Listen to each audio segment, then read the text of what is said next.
बहुत समय पहले की बात है। एक छोटे से गांव सीतापुर में सोहन अपनी पत्नी शिला और बूढ़ी माँ और 5 साल की बेटी के साथ एक छोटे से घर में रहता था। सोहन के पिताजी का बचपन में निधन हो गया था, जिससे पिता की सारी जिम्मेदारी सोहन के कंधे पर आ गई थी। उसके पास एक छोटा सा खेत था, जिसमें खेती करके वह अपने परिवार का मुश्किल से गुजारा चला रहा था।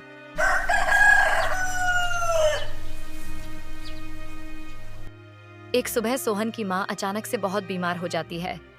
सोहन के पास इलाज के लिए इतने पैसे नहीं थे, तो उसको मजबूरन अपनी जमीन बेचनी पड़ती है। लेकिन किस्मत का खेल तो देखो, उसकी माँ का भी देहांत हो जाता है और जो थोड़ी बहुत बची जमीन थी उसको भी वह भी बेच देने से सोहन की स्थिति पहले से भी खराब हो गई थी। उनका जीवन बुरी तरह से कठिनाई से भर जाता है, इसीलिए वो दोनों मेहनत मजदूरी करके अपना जीवन निर्वाह कर रहे थे। सोहन एक जमींदार के खेतों में दिन भर मेहनत करता, तो वहीं शिला दूसरे के घर में जाकर साफ सफाई का काम करती थी।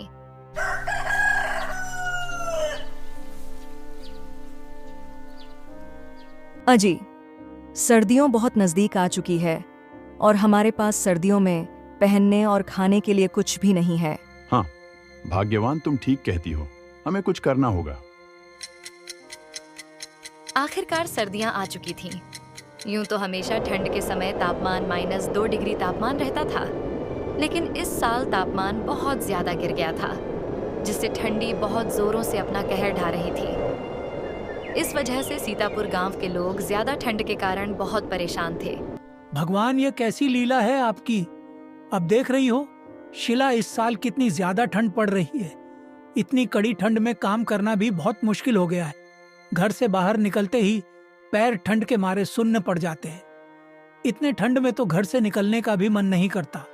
न जाने इस साल की ठंड कैसे कटेगी। ठीक है शिला, अब मैं काम पर निकलता हूँ, नहीं तो मालिक गुस्सा करेगा। ठीक है जी, सर्दी में ध्यान रखिएगा।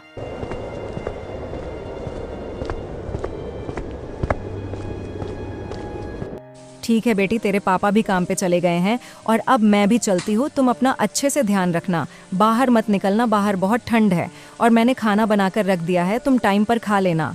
ठीक है मम्मी, मैं समय पर खाना खा लूंगी।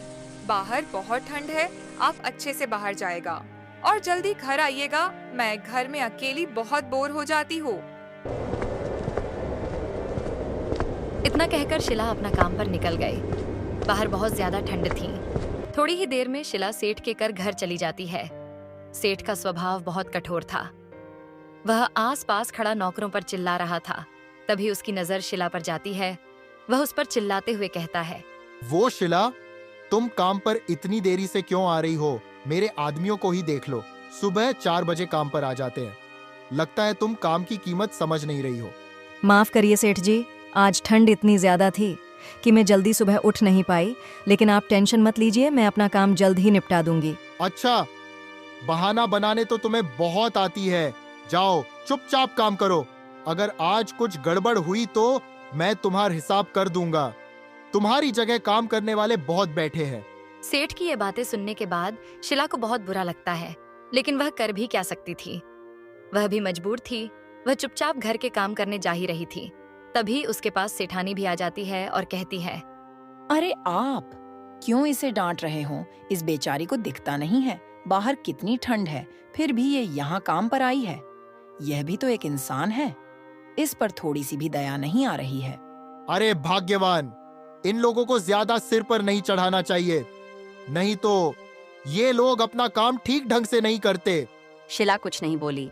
वह चुपचाप सेठ की बातें सुनकर काम पर लग गई, क्योंकि शिला को अपनी बेटी की तबीयत के बारे में अच्छे से पता था। वह घर की मजबूरी को अच्छे से समझती थी और उनके पास दूसरा उपाय नहीं था, इसलिए वह इतना बातें सुनने के बाद भी काम पे लगी रहीं। उधर सोहन ब्रजेश सेठ के निगरानी में काम कर रहा था। ब्रजेश सेठ बहुत गुस्सैल स्वभाव का था। वह अपने मजदूरों पर कड़ी निगरानी रखता था ताकि वह कोई भी मजदूर को ज्यादा से ज्यादा काम कम समय पर करवा सके। इसलिए वह मजदूरों के साथ ही खेतों में जाया करता था। अरे ओ सोहन, काम ठीक से कर ले। ठंड के बहाने सुस्ताने की कोशिश मत कर। तुम लोग काम करते हो बाल भर और पैसे चाहिए थाल भर। आज अपना काम पूरा नहीं हुआ तो आज 1 रुपया भी नहीं दूंगा। नहीं जमींदार जी, मैं अपना काम पूरी ईमानदारी से कर रहा हूँ। बस ठंड बहुत ज्यादा है, इसीलिए हाथ पैर ठंड में जम जाती है। पर आप परेशान मत हो, मैं आपका पूरा काम करके ही जाऊंगा। सुबह से काम करते करते सोहन के हाथ पैर ठंड से अकड़ गए थे। थकान उसके चेहरे पर साफ नजर आ रही थी, लेकिन उससे अपने पत्नी और बच्चे की टेंशन बहुत थी। इसीलिए वह इतनी ठंड में भी जी तोड़ मेहनत कर रहा था। हे ऊपर वाले, आप ये मेरी कैसी परीक्षा ले रहे हो? इतनी सर्दी में भी काम करना पड़ रहा है, और अगर काम छोड़ा तो ये जमींदार मुझे काम से निकाल देगा, और ऐसे में घर कैसे चलेगा? शाम होने को थी। सोहन जल्दी काम निपटाकर घर जाने की सोच रहा था, लेकिन ब्रजेश सेठ सोहन को फिर से काम पर लगा देता है। लेकिन ठंड इतना ज्यादा था कि सोहन काम करके बहुत थक गया था। ये सोहन सुन, आज ये काम पूरा करके ही जाना।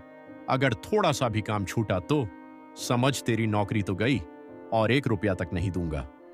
समझे? शाम तक मेरा काम पूरा होना चाहिए। जी जमींदार जी, जैसे आप कहें। सोहन चुपचाप फिर से काम पर लग जाता है। वह बेचारा कर भी क्या सकता था, मजबूरी उससे यह सब करवा रही थी। उधर सीतापुर गांव में ठंड से सभी का बुरा हाल हो गया था। गांव का चौपाल जहां अक्सर लोग बैठकर बातें किया करते थे, अब वहां सुना पड़ा था, और बेचारे गरीब लोग अपने अपने घरों में दुबक कर चुप हो गए थे। अब तो आग ही उनका एकमात्र सहारा था। गांव का एक बूढ़ा रामू काका अक्सर गांव वालों को इकट्ठा कर कोई न कोई उपाय बताता था। इस बार भी चौपाल पर पहुंचा और उसने 4-5 लोगों को इकट्ठा करके कहा, सुनो, इस बार ठंड बहुत भयानक है। अगर हम सब मिलकर उपाय नहीं करेंगे तो कई लोग इसकी चपेट में आ जाएंगे। हमें जंगल से और लकड़ियों लानी होगी और हर घर में आग जलाने की व्यवस्था करनी होगी। लेकिन दादा, इतनी ठंड में जंगल तक जाने की हिम्मत कौन करेगा? ठंड इतनी ज्यादा है कि हाथ पैर सुन्न पड़ रहे हैं और जंगल में सूखी लकड़ियों ढूंढने में बहुत समय लग जाएगा। अरे बेटा, डरने से कुछ नहीं होगा। हमें एक दूसरे की मदद करनी होगी। अगर हम ठंड के आगे हार मान ली तो गांव के कोई घरों में चूल्हे हमेशा के लिए ठंडे पर जाएंगे। फिर वे सब मिलकर विचार करते हैं जंगल से लकड़ियों लाने की, ताकि इस भयानक ठंड से बचने का कुछ साधन हो सके और इस ठंड से बचा जा सके। दिन ढल चुका था। सोहन ब्रजेश सेठ के पास आता है और कहता है, दीजिए मालिक, मैंने अपना पूरा काम खत्म कर दिया है। मुझे अपने बेटी के लिए ठंड से बचने के लिए कपड़े लेने थे। अरे अभी तो पूरा महीना भी नहीं हुआ। तुमको अभी से पैसे चाहिए? कुछ दिन इंतजार करो, फिर मिलेंगे पैसे। तुम लोगों ऐसा क्यों लगता है कि तुम्हारे पैसे मैं नहीं दूंगा? तुम अपना काम ठीक से तो करो, पैसे मिल जाएंगे। जमींदार की ऐसी बातें सुनकर सोहन दुखी मन से घर की तरफ चल देता है। चलते चलते उसे रात हो जाती है।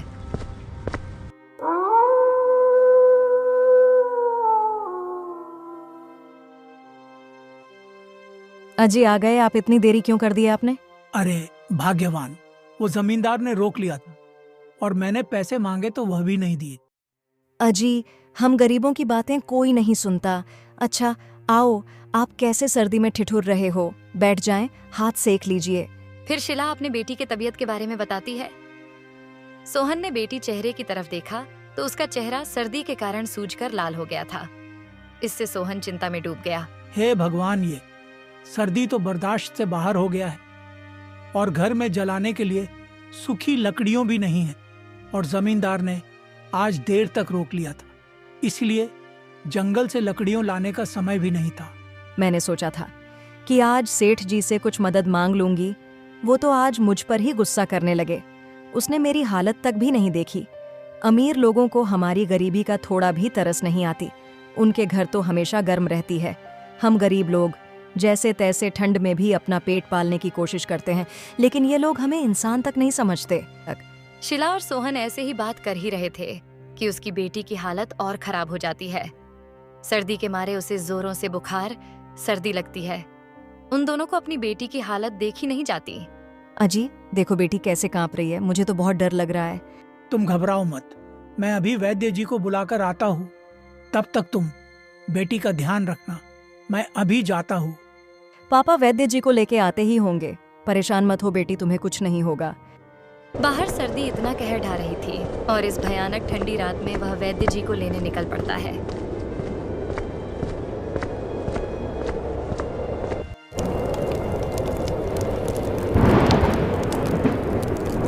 उधर सोहन घर से थोड़ी दूर निकला हुआ था कि रास्ते में बहुत जोरों से बारिश शुरू हो जाती है। सोहन चारों ओर चिंताओं से घिरा उस भयानक बारिश की रात में बिना रुके चलते ही जा रहा था। उधर शिला का दिल बेटी की ऐसे हालत देखकर बहुत ज्यादा घबरा रही थी। अब उसका शरीर ठंडा पड़ने लगा। अरे अरे मेरी बच्ची,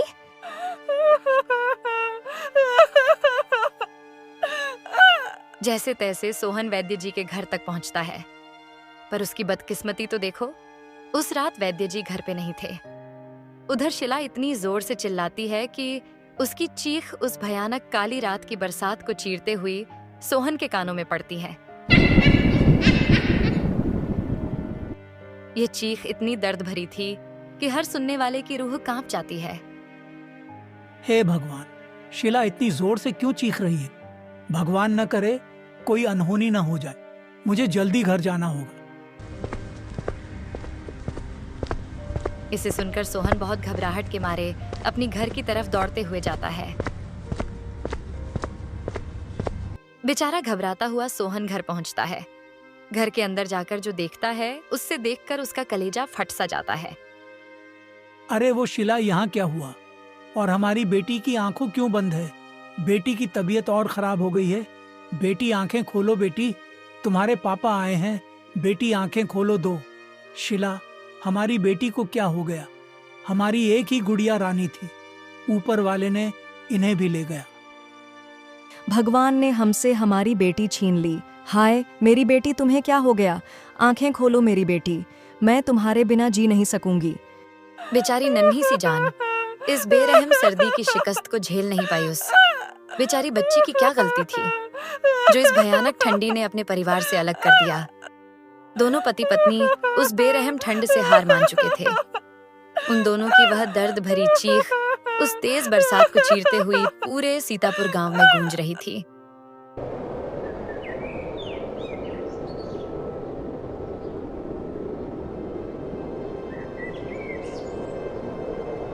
उस रात की ठंड बहुत भयानक थी जो अच्छे खासे की जान ले ली। वे दोनों पति पत्नी अपनी बेटी के पास बैठे उसको खोने का शोक मना रहे थे। वो अपनी किस्मत को कोस रहे थे। क्यों भगवान ने उन्हें इतना गरीब बनाया जो अपनी बच्ची को ठंड से बचा नहीं पाया।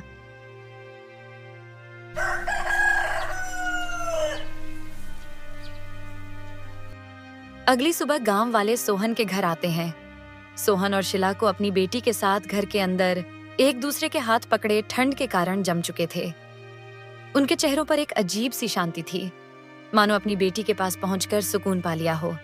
सीतापुर गांव के लिए यह और एक दुर्घटना थी। ठंड ने एक और परिवार को खत्म कर दिया। दोस्तों, हमारे आसपास भी बहुत सारे ऐसे गरीब और लाचार लोग हैं जो मौसम की मार से अपनी जिंदगी गंवा देते हैं। तो ऐसे लोगों की मदद जरूर करें। इस वीडियो को ज्यादा से ज्यादा लोगों के साथ शेयर करें।